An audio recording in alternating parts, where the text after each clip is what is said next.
Dear students, welcome back to Nurses Profile channel. Paramedical degree courses ஓட கவுன்சிலிங்காக நீங்க wait பண்ணிட்டு இருக்கீங்க அப்படின்னா நம்மளோட சேனல் தொடர்ந்து ஃபாலோ பண்ணுங்க.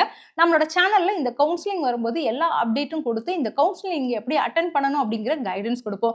ஸோ நம்மளோட சேனல் நீங்க இன்னும் சப்ஸ்கிரைப் பண்ணல அப்படின்னா சேனல் சப்ஸ்கிரைப் பண்ணிக்கோங்க. கூடவே அந்த பெல் ஐக்கானையும் ஆன் பண்ணி ஆல் அப்படிங்கிற ஆப்ஷன்ல வைங்க.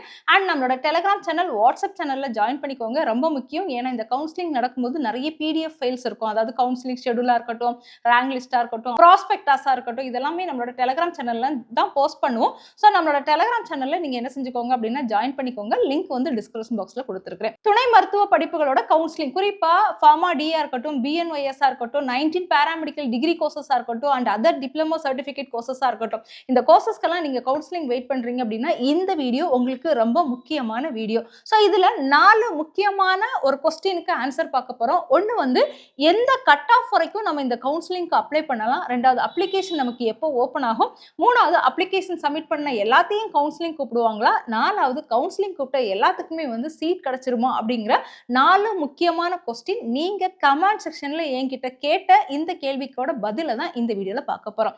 ஃபர்ஸ்ட் திங், அப்ளிகேஷன் எப்போ ஓபன் ஆகும்? அப்ளிகேஷன் இன்னும் 1 or 2 டேஸ்ல நமக்கு என்ன செஞ்சிருவாங்க அப்படின்னா ஓபன் பண்ணிடுவாங்க. அதுவும் துணை மருத்துவ படிப்புகள் வந்து மருத்துவ படிப்புகளுக்கு சம்பந்தப்பட்டது. ஸோ மருத்துவ படிப்புகள் MBBS BDS ஓட கவுன்சிலிங் முடிஞ்சதுக்கு அப்புறம் தான் நமக்கு கவுன்சிலிங் நடத்துவாங்க. இந்த நீட்டுக்கும் நமக்கும் நிறைய சம்பந்தம் இருக்குது. ஸோ இந்த நீட்டோட ரிசல்ட் இதெல்லாம் பேஸ் பண்ணி தான் நமக்கு வந்து கவுன்சிலிங் நடக்கும். ஸோ அப்ளிகேஷன் வந்து ஆன்லைன்ல தான் ஓப்பன் பண்ணுவாங்க. நீங்க ஆன்லைன்ல அப்ளிகேஷன் ஃபில் பண்ணா போதும். எப்படி ஃபில் பண்ணணும் அப்படிங்கிற டெமோ வீடியோ எல்லாமே நம்மளோட சேனல்ல நம்ம வந்து போடுவோம். சரி, ரெண்டாவது இருக்கக்கூடிய முக்கியமான டவுட், எந்த கட் ஆஃப் வரைக்கும் இந்த கவுன்சிலிங்க்கு நான் அப்ளை பண்ணலாம் அப்படிங்கிறது தான். ஸோ இங்க வந்து கட் ஆஃப் வந்து எலிஜிபிலிட்டி கிடையாது. இந்த கட் ஆஃப் வரைக்கும் தான் நீங்க வந்து அப்ளிகேஷன் போடணும், இந்த கட் ஆஃப் வரைக்கும் தான் அப்ளிகேஷன் போடக்கூடாது அப்படின்னு எந்த எலிஜிபிலிட்டியும் கிடையாது. 12th நீங்க 45%க்கு மேல மார்க் ஸ்கோர் பண்ணிருக்கிற ஒவ்வொருத்தங்களுமே இந்த கவுன்சிலிங்க்கு அப்ளை பண்றதுக்கு எலிஜிபிள். ஸோ நீங்க எந்த கட் ஆஃப்ல இருந்தாலும் கவலைப்படாம என்ன செய்யுங்க அப்படின்னா ஜஸ்ட் அப்ளிகேஷன் போட்டு வைங்க. உங்களோட சாய்ஸ்ல வந்து இன்ஜினியரிங் இருக்கலாம், பேராமெடிக்கல் இருக்கலாம், அதர் கோர்சஸ் இருக்கலாம். ஸோ பேராமெடிக்கலுக்கு ஜஸ்ட் ஒரு அப்ளிகேஷன் என்ன செய்யுங்க அப்படின்னா போட்டு வைங்க. கவுன்சிலிங் அட்டென்ட் பண்ணுங்க.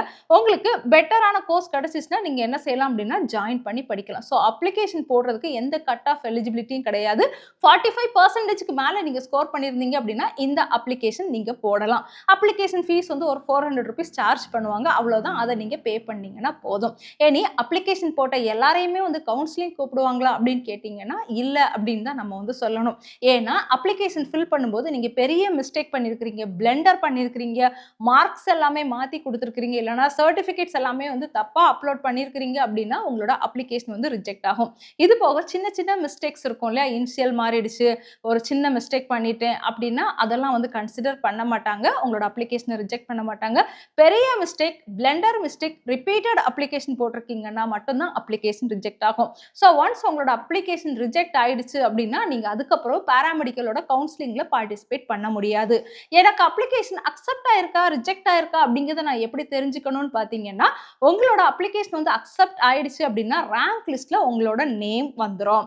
ஸோ அப்ளிகேஷன் சப்மிட் பண்ணதுக்கு அப்புறம் அடுத்த ப்ராசஸ் நமக்கு ரேங்க் லிஸ்ட் தான் என்ன செய்வாங்க அப்படின்னா ரிலீஸ் பண்ணுவாங்க. அந்த ரேங்க் லிஸ்ட்ல உங்களோட பேர் இருந்துச்சு அப்படின்னா ஃபர்தரா நீங்க கவுன்சிலிங்கை கண்டினியூ பண்றதுக்கு எலிஜிபிள் அப்படிங்கிறது அர்த்தம். சப்போஸ் அந்த ரேங்க் லிஸ்ட்ல உங்களோட பேர் இல்லை அப்படின்னா உங்களோட அப்ளிகேஷன் ரிஜெக்ட் ஆயிருக்குது, அதுக்கு மேல பேராமெடிக்கல் கவுன்சிலிங்ல நீங்க பங்கு கொள்ள முடியாது அப்படிங்கிறது அர்த்தம். அடுத்து ரேங்க் லிஸ்ட்லயே நேம் வந்துடுச்சு மேம் அப்படின்னா என்னோட அப்ளிகேஷனை அக்செப்ட் பண்ணிட்டாங்க, நான் வந்து கவுன்சிலிங் அட்டென்ட் பண்றேன், கவுன்சிலிங் அட்டென்ட் பண்ற எல்லாருக்குமே சீட் கிடைச்சிருமா அப்படின்னு கேட்டா அந்த கேள்விக்கு பதில் என்ன அப்படின்னு பாத்தீங்கன்னா கம்யூனிட்டி ரேங்கும் கட் ஆஃபும் இங்க ரொம்ப முக்கியம். கம்யூனிட்டி ரேங்கை பேஸ் பண்ணி தான் நமக்கு என்ன செய்வாங்க அப்படின்னா சீட் வந்து அலாட் பண்ணுவாங்க. ஸோ ஒன்ஸ் உங்களோட ரேங்க் லிஸ்ட்ல வந்து நேம் வந்த உடனே எல்லாத்தையும் கவுன்சிலிங் கூப்பிடுவாங்களா அப்படின்னு கேட்டீங்கன்னா கண்டிப்பா எல்லாத்தையும் வந்து கவுன்சிலிங் கூப்பிடுவாங்க. ஏன்னா லாஸ்ட் 2 இயர்ஸா பாத்தீங்கன்னா நமக்கு ரேங்க் லிஸ்ட்ல லாஸ்ட் ரேங்க் வரைக்கும், அதாவது லாஸ்ட் கட் ஆஃப் வரைக்கும் உள்ள ஸ்டூடெண்ட் என்ன செஞ்சிருக்காங்க அப்படின்னா கவுன்சிலிங்க்கு கூப்பிட்டுருக்காங்க. ஸோ அப்ளிகேஷன் போட்டு உங்களோட அப்ளிகேஷன் அக்செப்ட் ஆச்சுன்னா உங்களை எல்லாத்தையுமே என்ன செய்வாங்க அப்படின்னா கவுன்சிலிங்க்கு வந்து கூப்பிடுவாங்க. சரி, கவுன்சிலிங்க்கு கூப்பிட்டாச்சு, கவுன்சிலிங்க்கு கூப்பிட்ட எல்லாருக்குமே வந்து சீட் அலாட் பண்ணிடுவாங்களா அப்படின்னு கேட்டீங்கன்னா அது வந்து சீட்ஸ் இருக்கிற சீட்ஸையும் பொறுத்து, உங்களோட கம்யூனிட்டி ரேங்கையும் பொறுத்து, நீங்க எப்படி சாய்ஸ் ஃபில்லிங் பண்றீங்க அப்படிங்கிறதையும் பொறுத்து தான் சீட் வந்து அலாட் ஆகும். கவுன்சிலிங் பார்த்தீங்கன்னா நமக்கு ரவுண்ட் பேஸ் பண்ணி தான் நடத்துவாங்க. அதாவது first round, second round, third round, fourth round, 4 ரவுண்டா இந்த கவுன்சிலிங் என்ன செய்வாங்க அப்படின்னா நடத்துவாங்க. ஃபர்ஸ்ட் ரவுண்ட் கவர்மெண்ட் காலேஜுக்கு நடத்துவாங்க. அதாவது ஃபார் எக்ஸாம்பிளுக்கு இப்போ 160 கட் ஆஃப் வரைக்கும் ஃபர்ஸ்ட் ரவுண்டுக்கு கூப்பிட்றாங்க அப்படின்னா ஃபர்ஸ்ட் ரவுண்டில் வந்து கவர்மெண்ட் காலேஜஸ்க்கான கவுன்சிலிங் நடத்துவாங்க.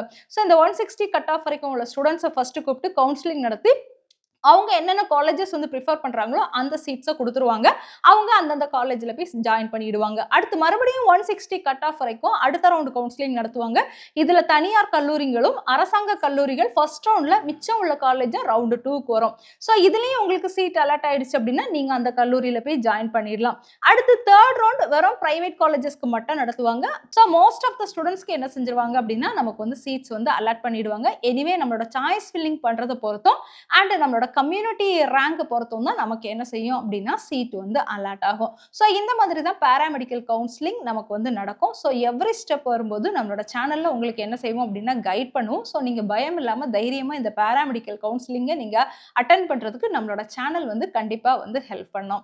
ஸோ மை டியர் ஸ்டூடெண்ட்ஸ், நீங்க கமெண்ட் செக்ஷன்ல கேட்ட அந்த 4 முக்கியமான கேள்விக்கும் உங்களுக்கு இந்த வீடியோல விடை கிடைச்சிருக்கும் அப்படின்னு நினைக்கிறேன். விடை கிடைச்சிருந்ததுன்னா இந்த வீடியோவை லைக் பண்ணிக்கோங்க. தேங்க்யூ.